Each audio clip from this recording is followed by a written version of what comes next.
Hello and welcome to my channel. My name is Marzico and I am going to be your host for today. Well, for any videos that I make. So any day. This is my first video, so cut me some slack, alright? So, yeah, for this video I am playing Magic the Gathering and I'm going to go ahead and go over an introduction to it. But before I do, allow me to introduce myself. I really don't know where I'm going to take this channel and I'm just kind of going with the flow. I'm making this video because my friends or people that I respect were interested in the game and they wanted to learn how to play. So there you go. That's the introduction. You don't need to know much more about me. And if you do know me by any chance, hello. And yeah, thank you for watching. Thank you. Let's see how it goes. So what is Magic the Gathering? The age-old question that lasted since 1993. This game was first created in physical format, unlike the digital game that I'm playing right now, which is known as Magic the Gathering Arena. It is a game where you take the role of a planeswalker. You're basically like a wizard who can travel through other dimensions or worlds. I'm not too sure about the dimensions. Probably dimensions. But anyways, this game has its own story with comic books and regular books and animations on YouTube that you can see special events happening where like people are getting destroyed or something, or where cookies are coming to life as the gingerbread man and stuff like that. Anyways, yeah, so it's its own rich storyline with magic powers and creatures of abnormal strength. So yeah, you play the role of a planeswalker, and essentially you gather your power from the land around you. So if you're like in a watery area, you got like water mana, which is the power. It's called mana. If you're in a volcano area, you got fire mana coming to you. If you're in a swamp or like decaying area full of death, you got like that kind of mana coming to you, black mana. This game is specifically known for its colors and the combinations of strategic plays you can put together. Let's see here. Let me just go ahead and change that. So you got 5 different colors: white, blue, black, red, green, and then you have a 6 type of colorless mana, which is usually like robots and stuff. Constructs, however you like to call them. And each of these colors represent a different type of play style, as well as different characteristics that the characters in the story attribute to. So white is usually like people that are more into healing, being good, I guess, law and order, stuff like that. And they usually feature like knights and humans, creatures that are like unicorns, I guess. Priests, I don't know. Anyways, then you got blue, which is more cunning and intellect, conniving, rogues. You got wizards, things of that nature. Then you got black, which is vampires, zombies. I don't know. You got rogues here too as well. So you got like your, like if you play D&D, you have your race, and then you have your class. So a race would be like human, a zombie, a vampire, and then a class would be like a rogue, a knight, essentially your job. So yeah, and then you got red, which is filled with goblins and vampire. Okay, each of these colors, they're passion. The red's passion, the black's evil, the white's good, and the blue's smart, and the green's nature. All right, yeah. Okay, so going from there, passion. Okay, let's just continue from here. Passion is filled with quick spells, creatures that are weak but fast, fireballs, lightning bolts, stuff like that. Green is filled with nature, elves, growing up your creatures to very strong type of damaging units. It's all about growth and stuff like that. And there's a lot more that you can really delve into in their skills here, but I'm not going to talk about that. I don't got time for that. If you want to really know about this stuff, you can go ahead and read up the cards and the story if you like reading. But you're going to have to do some reading for this game as well, because each of these, as you can tell, have their own like little paragraph or sentences about the things that they can do and the abilities that they have. For example, lifelink. Every time it does damage, you get healed. First strike means that it attacks first. And yeah, flying, self-explanatory, stuff like that. But as we go through these videos, if I make more videos, I'll go ahead and explain the abilities a little bit more in depth there. For this video, I am going to be playing some vampires. I like playing historic, which means that these games feature all the cards that have come out so far in the time that this game has existed. Not the card game, but the digital version, which is I forgot when that year was. But anyways, yeah, vampires. All right, let's go ahead and change the view here. How do I change it? I forgot. Oh yeah, here we go. So that way you can get a little bit of a better picture of what I have here. I'm gonna go ahead and name the cards that I have, and then we're gonna play a game, and then we'll discuss the game itself later. So we got Authority of the Consuls, Fragment Reality, Legion's Landing, Mana Tithe, Dusk Legion Zealot, Rite of Oblivion, Divine Purge, Callous Bloodmage, Sworn Imperious Bloodlord, City Stalker Connoisseur, Edgar Charmed Groom, Soren Vengeful Bloodlord, Kyle Inexorable, Vana Butcher of Megan, Farewell, Blood in the Snow, Olivia Crimson Bride, Zagras Thief of Heartbeats, and quite a bit of different lands. So, Castle Ardenvel, I don't know how to pronounce that, Iganjo, Iganho, I don't know, Seat of the Empire, Secluded Steep Step, I don't know, Snow-Covered Plains, Barren Moor, Castle Lochthwain, Snow-Covered Swamp, Savai Triome, Field of Ruin, and Volderian Estate. Alright, let's see, best of 3, we're going to play Soren Vamps. Alright, we're playing against Ka. Cool. I forgot, Homunculus, that's what it is? I don't know. Let's see, we'll start off with this one, looks good. So these lands enter tapped, with the exception of this one, if I have a plains, which this is considered plains. Mountain Swap and plains. We're going to go ahead and play this card and draw it. So each turn, you can play one land down, and yeah, so you build up for the other cards that are more expensive to play. So this one requires 1 black and 2 random, and 1 black and 1 white, 1 black and 3 random cards. So, they might have some fireballs and stuff. I don't know what they're doing.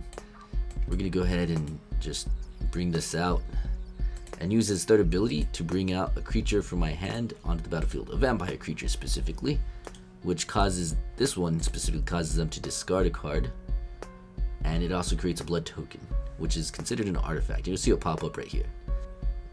Ooh, it's a gate deck. Okay, so no attacks because he can just block it. It does 1 damage and it has 1 health point. This one has 3 health points but 0 damage. Ooh, Maze End. Oosh, that doesn't look good. So we're gonna have to get rid of that, because if they have, what do you call it? If you control 10 or more gates with different names, you win the game. So they have 1, 2, 3, plus that one. Okay, that one doesn't count for itself. But you know what? Maybe we'll just focus on card draw instead of destroying it, because they don't have 10. They're kind of distant from there. And yeah. Plus we leave ourselves open for this one, which lets you cycle, and essentially you can discard that card to draw a new one. And this one's an instant, which can be played at any turn. And you exile a target non-token artifact, creature, or enchantment, and they seek a random creature card from their library and put it on the battlefield. Doesn't sound too good, but on a deck that doesn't have a lot of creatures, it is excellent. In this case, they're probably going to be running a Hydroid Krasis, because that's what this deck is usually known for. We're just going to put another +1/+1 counter. That's its first ability, by the way. And it has Death Touch and Lifelink until the end of turn. See what he does.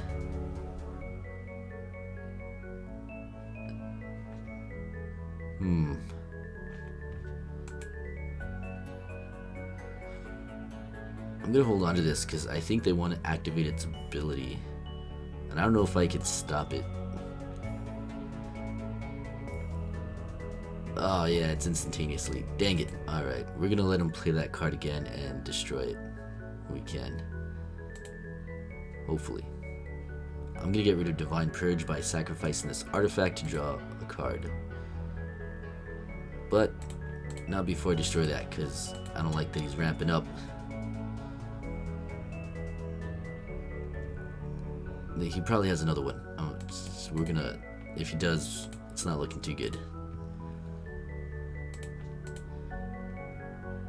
Alright, I guess that's okay. I mean, I don't really need to land, but... Let's see, how much does... It deals X damage where X is the number of gates you control. We're gonna make him discard another card. We're playing it manually this time instead of using his ability. And what we're gonna do is focus on doing as much damage right now, in case he just board wipes again. I might need to get rid of Rite of Oblivion. Okay.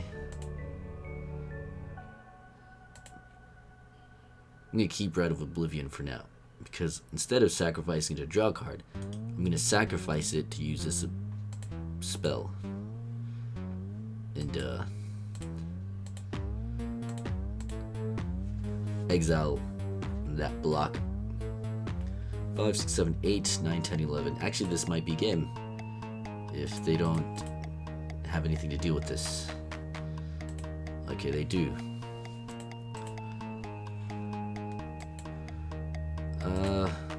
We'll play this down. And we'll pass the turn. We're saving this creature in case of a board wipe.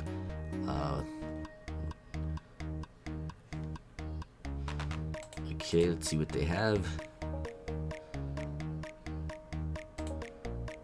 We just need to make sure they don't have Maze's End, which, you know, we really can't do that, but... Alright. So what we can do is this.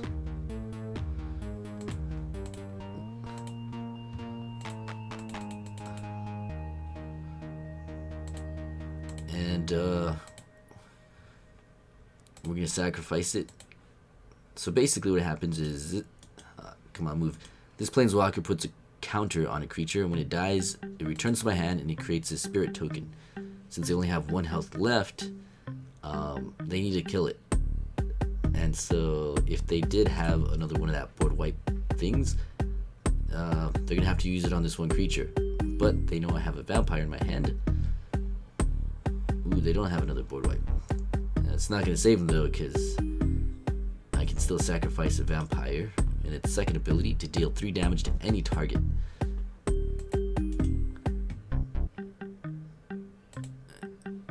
Oh, he gains 2 life. That's still not enough, because it's 3 damage. He needs to get rid of this, basically. Unless he has a Hydroid Krasis, which is a card that gives him health and lets him draw cards, but let's see. They won't be able to do it, I think, because you need... Oh wait, they have blue. Yeah, the card is green and blue. It's a flying, and yeah, they're done for, I think. Alright, so that was the deck. I thought it was important to kind of go over the first game just so you can see how it goes, get a better idea of what I'm talking about when I explain this deck a little bit better, or the game, the way to play the game a little bit better. So yeah, you use mana to cast your spells. You can place 1 mana / land per turn, unless you have cards that help you ramp up. And so what ramping up is basically letting you play an extra land or 2 each turn or whatnot, or for that turn in the moment. In this case, this deck does not have any ramps. However, it does allow you to play cards that are more expensive sooner through Sorin Imperius's Bloodlord's 3rd ability. So you saw it in action where I got to play a card that was worth more onto the battlefield, even though I didn't have that much land. So yeah, there's different ways to get creatures out into the field. There's some decks that are really good at cheating those strong, powerful effect creatures early on into the battle, essentially causing you to lose pretty quickly. And there's so many different types of possibilities that you can play, that you can make for your decks. This deck that I created is not overpowered by any means. It's decent at sustaining itself, drawing cards and pulling up cards for these specific situations, but it's not like overpowered. There are decks where you can build infinite combos to win the game, either infinitely doing damage or infinitely taking turns. There's different things you can do. And there's also alternative win conditions aside from just beating your opponent's health down to 0. Let's see. So we're going to use the search bar. Win the game. There's different cards that let you win the game by completing their objective. Okay, so this one prevents you from losing the game so long as it's on the battlefield. So even if you're like 0 or in the negatives, you're good to go. And other cards can't cause you to win the game. I mean, lose the game. Approach the Second Sun. This is a card that lets you, let's see. If it was cast from your hand and you cast another spell named Approach the Second Sun this game, you win the game. Otherwise, put Approach the Second Sun into its owner's library, 7 from the top, and you gain 7 life. So essentially, when you play this the second time around, you win the game. That's it. Boom. That's it. Let's see here. You can't, as long as you control Gideon's Planeswalker, you can't lose the game. Untap 15 tapped creatures you control, you win the game.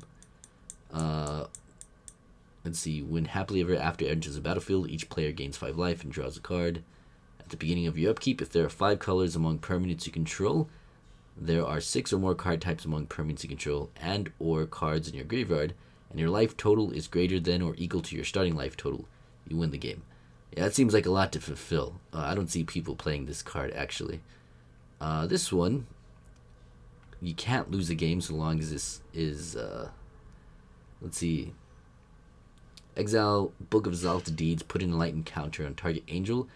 It gains you can't lose the game, and your opponents can't win the game. Activate only as a sorcery. There's a cheat for this, man. So there's this land that turns into a creature, and it's every creature type.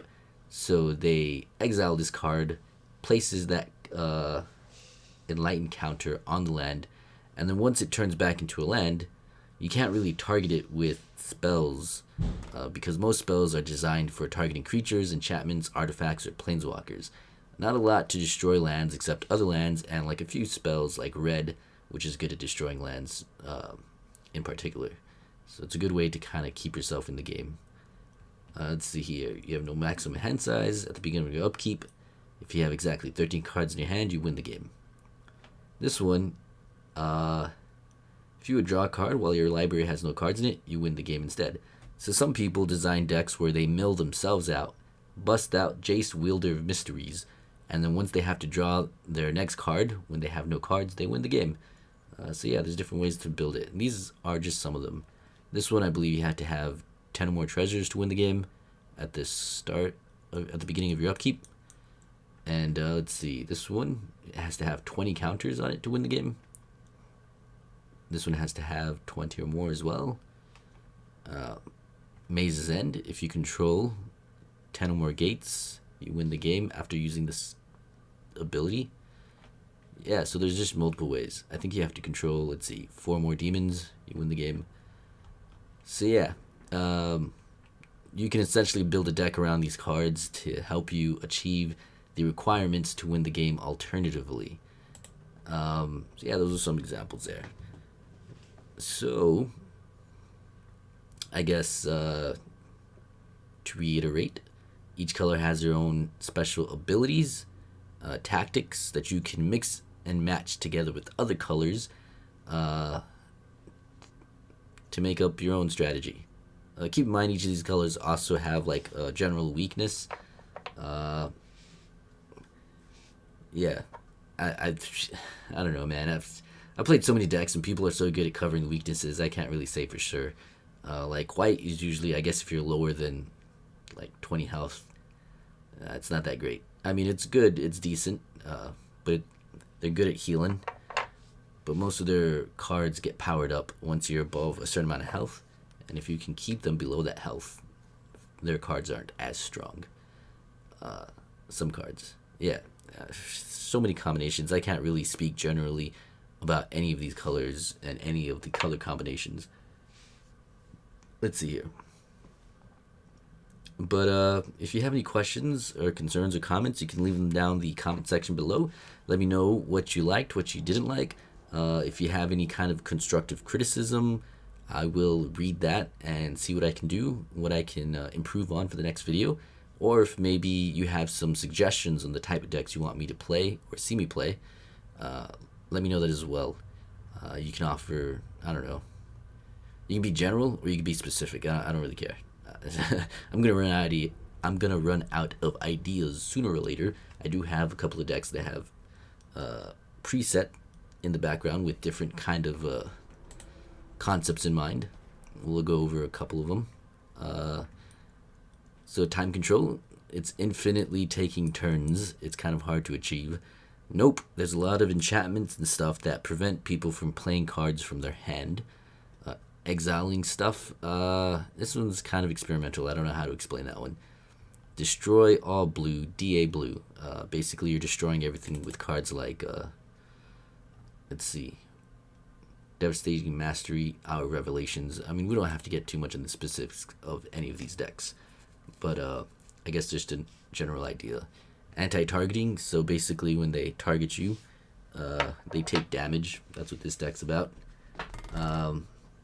Yeah, man, it's just fun because you get to see the creativity that people have, and you also get to see a lot of the most popular types of decks that are known for winning. So if you play a lot and you get to know the game pretty well, you can kind of build a deck around the meta, and it's just fun kind of stomping all over that. Which is why I like to play best of 3. It gives me a better chance to do that. But yeah, thank you for joining my channel. I hope you have a good day. Eat your vegetables. I don't know. Take care. Yeah, bye.